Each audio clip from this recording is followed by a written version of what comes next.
এল নিনোর প্রভাবে বাংলাদেশ সহ ৬টি দেশে বন্যা পরিস্থিতি আরও খারাপ হতে পারে বলে সতর্ক করেছে আন্তর্জাতিক মানবিক সংস্থা ইন্টারন্যাশনাল রেস্কিউ কমিটি (IRC). সংস্থাটি বলছে, বাংলাদেশ, পাকিস্তান, আফগানিস্তান, কেনিয়া, উগান্ডা ও সোমালিয়ার লাখো মানুষ বন্যা, ভূমিধস, রোগব্যাধি ও খরার ঝুঁকিতে রয়েছে।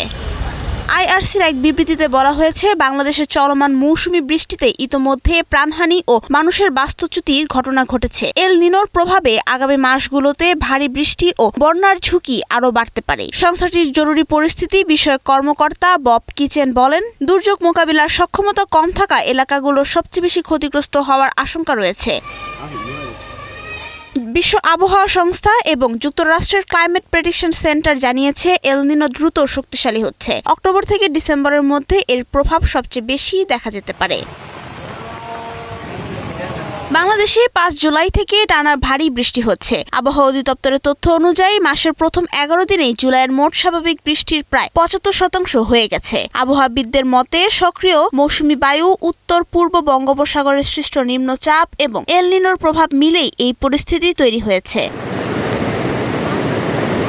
বিশ্বব্যাংক সতর্ক করেছে, এল নিনোর কারণে দক্ষিণ এশিয়ার ধানের উৎপাদন কমে যেতে পারে, যা খাদ্য নিরাপত্তা ও কৃষির ওপর বড় প্রভাব ফেলবে। তাই IRC আগাম সতর্কতা, বিশুদ্ধ পানি, নগদ সহায়তা ও দুর্যোগ প্রস্তুতিতে আরও বিনিয়োগের আহ্বান জানিয়েছে।